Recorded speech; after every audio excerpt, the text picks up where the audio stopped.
Did you know that inside each of your kidneys, you've got about a million tiny microscopic filters? They are an absolute masterclass in biological engineering, working tirelessly day in and day out. But what happens when this incredibly intricate system breaks down? Well, we're about to dive into the story of one filter and the two very different paths of failure it can take. So meet the glomerulus, specifically its filtration barrier.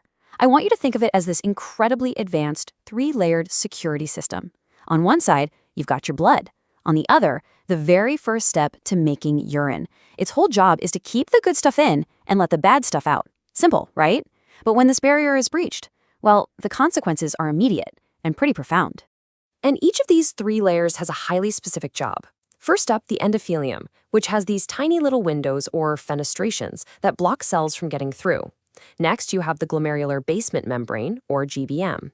It's got a negative electrical charge, which is genius because it repels negatively charged proteins like albumin.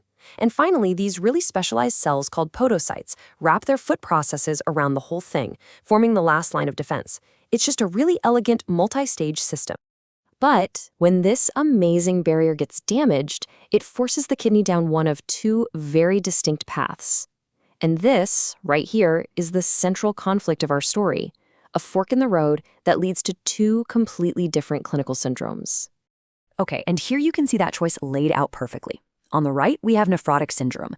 This is where the primary damage is to those podocytes we mentioned. The barrier just becomes super leaky and massive amounts of protein spill into the urine. But on the left, you've got nephritic syndrome, where inflammation is the real villain. Inflammatory cells literally attack the barrier, causing physical breaks and letting red blood cells escape. So leaky versus inflamed, that right there is the core difference. Let's break that down even further. For nephrotic syndrome, you're thinking massive protein leakage, and when we say massive, we mean over 3.5 grams a day. For nephritic syndrome, the key problem is inflammation and bleeding, which shows up as blood in the urine or hematuria. So it really does boil down to this. One syndrome is all about losing protein, and the other is about inflammation causing a bloody mess. All right, let's follow that first path down the road of the leaky sieve, nephrotic syndrome. You know, this whole story is really all about loss. Just stop and think about this number for a second.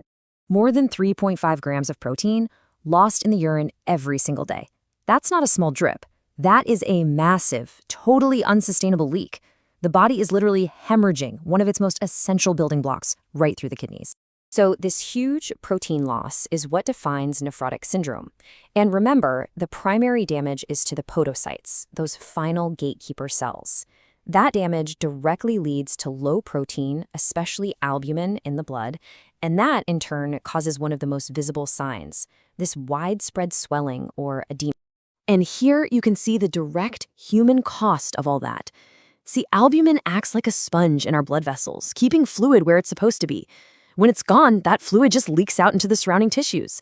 This is exactly why patients develop swelling, which often starts around the eyes, like you see in this child, and can progress to really severe swelling in the legs and feet. But the problems, they don't stop there. The body kind of spirals into this cascade of other issues.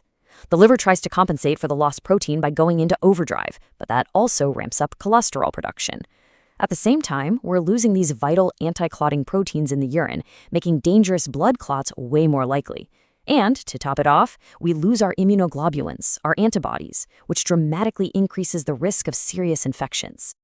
Okay, to make this all a bit more real, let's zoom in on a common cause of nephrotic syndrome, something called focal segmental glomerulosclerosis, or FSGS for short.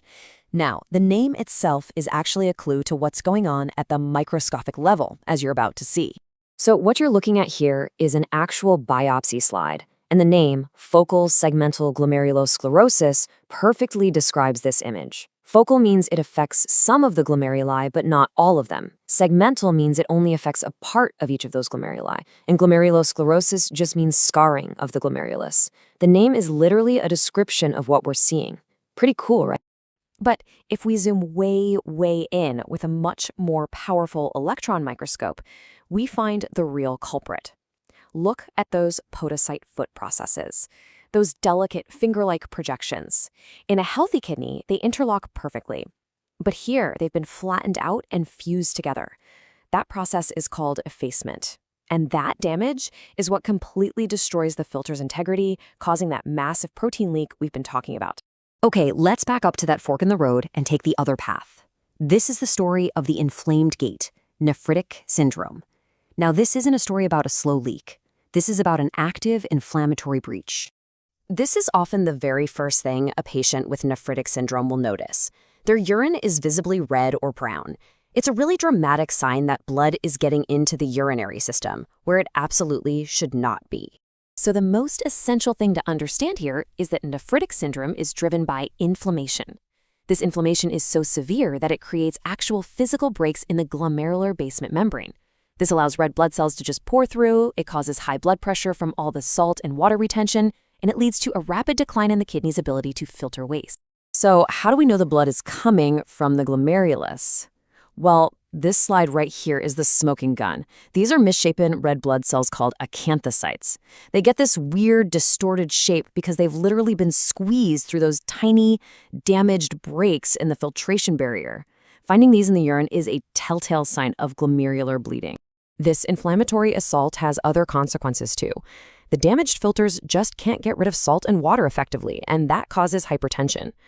As the filtration rate plummets, urine output drops way down, a condition called oliguria. And because the kidneys aren't filtering properly, waste products like urea start to build up in the blood, which is known as azotemia. So, we have these two very different stories, the leaky sieve and the inflamed gate. But in medicine, things are rarely so black and white. It's time to bring these two paths together. And this diagram just beautifully summarizes the whole concept. It's best to think of nephrotic and nephritic syndromes as two ends of a spectrum. Way over on one end, you have diseases like minimal change disease that cause pure protein loss. On the other end, conditions like post-infectious glomerulonephritis cause pure inflammation. But many diseases, like lupus nephritis, for example, can show up with a mixture of both features, landing them somewhere in the middle of the spectrum. So in the end, we're left with this: one microscopic filter with two distinct ways it can fail, leading to a whole spectrum of disease that affects the entire body. It really makes you think, doesn't it? What does the delicate balance of this tiny, elegant structure teach us about the profound and intricate interconnectedness of all our body systems?